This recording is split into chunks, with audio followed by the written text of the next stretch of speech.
I wish I would have known this when I was 24.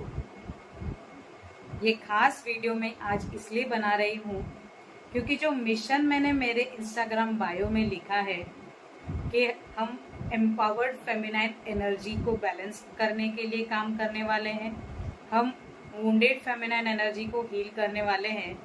ये जो शब्द हैं वो मुझे भी 24 की उम्र में नहीं पता थे, लेकिन लगभग 6-7 से मैं 1-to-1 सेशंस ले रही हूँ और ये 1-to-1 सेशंस लेते हुए खास करके 25 to 35 इयर्स की वुमेन और फीमेल्स के जो सेशंस है उसका जो मैं डिराइव करती हूँ तो पता चलता है कि ये वुंडेड फेमिनाइन एनर्जी से कोरिलेट करता है। इसीलिए मैंने ये मिशन बनाया कि मैं फीमेल्स को एम्पावर्ड फेमिनाइन एनर्जी और डिवाइन फेमिनाइन एनर्जी के बारे में बात करूं और उनकी हीलिंग के साथ में बैलेंस के बारे में ये कैसे रोल निभाता है इसके बारे में मैं समझाऊं। शायद आप में से बहुत सारी महिलाएं एम्पावर्ड डिवाइन फेमिनाइन एनर्जी के बारे में बहुत सारी चीज़ें इम्प्लीमेंट भी कर रही हैं और आप में वो बैलेंस है भी, लेकिन आपको ये पता भी नहीं है।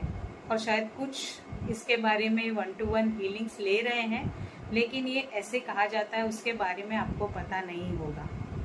पर आज ये मौका लेते हुए मैंने जो 6 सालों में समझा, जहाँ पर मैंने पहले सारे रेमेडीज ली, फिर मैंने लोगों को रेमेडीज देते हुए इसको मिशन क्यों बनाया है और ये कैसे सबके लिए महत्वपूर्ण है, इसके बारे में लोगों को समझ आ सके।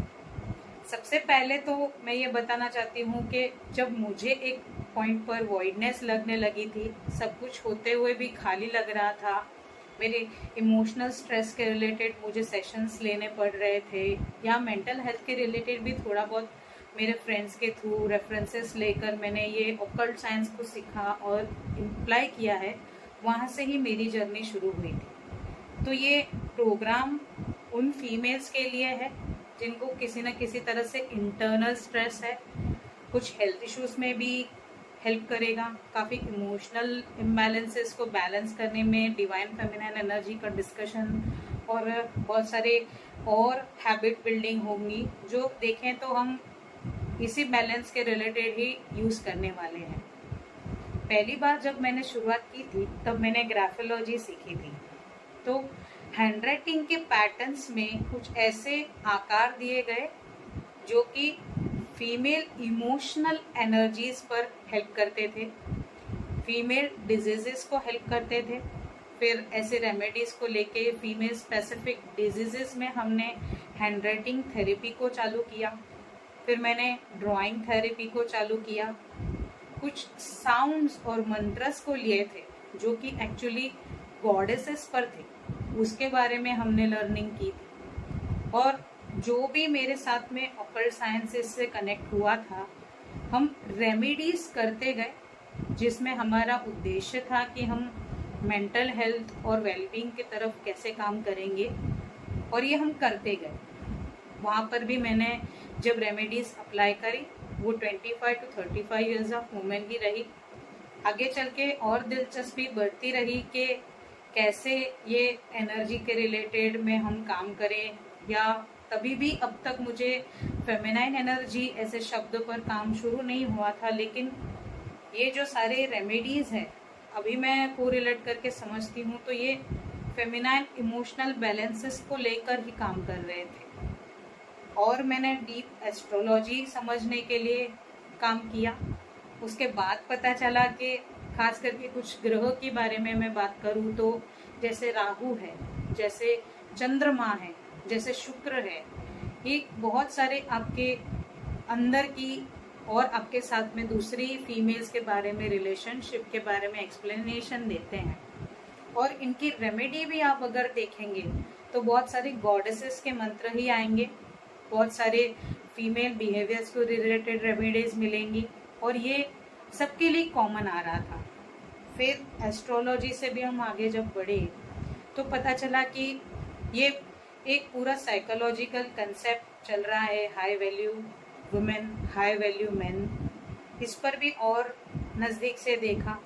रिलेशनशिप के रिलेटेड में भी जितने कोचिंग होती है उसमें भी कहीं ना कहीं शिव शक्ति के रिलेटेड के रेमेडीज को मैंने देखा। तो जहाँ पूरी समझ घूम फिर कर एक ही डेरिवेशन पे आ रही है, जहाँ पर हम हमारे अंदर की फीमेल एनर्जीज को बैलेंस करेंगे, उस पर ध्यान जाने लगा। उसमें जब मैं 20s में रहूँगी तो मुझे भी लगा था कि सिर्फ पैसा कमाना है, सिर्फ करियर करना है, मुझे मेरे घर में ये लाना है, वो लाना है। एक समझ में यही नहीं आया कि जो हम बाहर चिल्लाते रहते हैं कि फेमिनिज्म के नाम पर के एक फीमेल को आप प्यार दो, केयर करो, रिस्पेक्ट करो, या उनके साथ जेंटली रहो, फीमेल्स के साथ में उनको कैसे रखना चाहिए, वो रिलेशनशिप कोच के बारे में भी बहुत सारे वीडियोस अभी जो फेमस हो रहे हैं, वो देखा जाए तो मुझे ये लगता है कि इन 5 वर्षों में 6 वर्षों में फीमेल खुद ही अपनी अंदर की फीमेल को एम्ब्रेस करना भूल रही है। हम जो बर्ताव फीमेल के बारे में बोल रहे हैं वो हम सबको समझ है, और शायद ये वीडियोस में जो हम बता भी रहे हैं कि ये ग्रह करने के लिए आपको फीमेल्स के साथ अच्छा रहना चाहिए या फीमेल्स के साथ बिहेवियर क्या होना चाहिए, वो सारी बातें सही। पर मेरा 25 to 35 इयर्स, खास करके जो मेरा एज ग्रुप को मैं टारगेट करके बात करना चाहती हूँ, उनसे यही सवाल है कि हम केयर मांग रहे हैं, क्या फीमेल खुद ही खुद की केयर करती है क्या? वो खुद की बातों को रिस्पेक्ट करती है क्या? वो खुद के इमोशंस को अलाउ करती है क्या?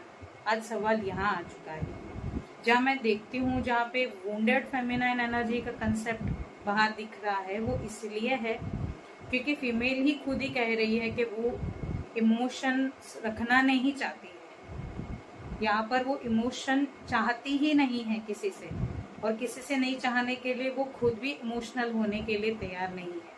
वहाँ उसने पूरे दरवाजे बंद कर दिए हैं। तो हम दूसरे से इमोशन मांग रहे हैं जहाँ हम खुद ही इमोशन डिपेंडेंट होने के लिए तैयार ही नहीं है। मैं ये नहीं कह रही हूँ कि आप बहुत कानून की दृष्टि से ना देखें, हम इस पर भी एक पूरा डेडिकेटेड वीडियो बनाएंगे जहाँ एक कानून की दृष्टि एक हर गलत चीज़ होने के बारे में ख्याल रखती है, लेकिन जब हम काम कर रहे होते हैं हमारा काम ये नहीं होता है कि हमारे साथ क्या गलत हो सकता है, हमारे साथ क्या सही हो सकता है, इस विचार से ही आगे बढ़ेंगे। तो फेमिनिस्ट वुमनहुड की कैटेगरी में जब हम बात कर रहे हैं या फेमिनाइन एनर्जी के बारे में हम बात कर रहे हैं, हम खुद के ओपिनियन को दबाकर कुछ और चीज़ें चूज करने के लिए तैयार हैं, और हम चाहते हैं कि हमारे ओपिनियन को कोई और वैल्यू करे। ये संभव नहीं है। और जितनी भी फेमिनिस्ट के रिलेटेड बात आप सुनेंगे तो वहाँ आप देखोगे कि कुछ पावर को लेके हम खुद सोचते हैं कि नहीं, ये पैसा दे रहा है इसलिए हम काम करेंगे। हम इतने सारे प्रेशर में हैं कि जहाँ हम खुद के ओपिनियन खुद ही नहीं लेना चाह रहे। जो सेशंस में जिनको प्रॉब्लम है वो वही लोग हैं जिनको अपना ओपिनियन खुद के लिए वैल्यूएबल नहीं है। जहाँ आप ही सोचिए कि किसी एक व्यक्ति को खुद का ओपिनियन नहीं समझ रहा है, उस पर कोई और ट्रस्ट क्यों कर पाएगा? सबसे पहला प्रश्न तो यही रहेगा ना कि हम जो भी सारी चीज़ें फेमिनिज्म के नाम पे समाज से या लोगों से मांग रहे हैं, सबसे पहले वो फीमेल खुद समझे, इसके बारे में उसको एजुकेशन हो कि ये सारी चीज़ें मांगते हुए मुझे सबसे पहले खुद में लानी होगी। मैं जब खुद ही इमोशनल होना नहीं चाहती हूँ, कोई और मुझे इमोशनल केयर कैसे दे सकता है? मैं वो अगर कोई दे भी देगा तो मैं वो रिसीव कैसे कर पाऊंगी? सवाल वो है कि हम रिसीव करने के लिए रेडी हैं क्या?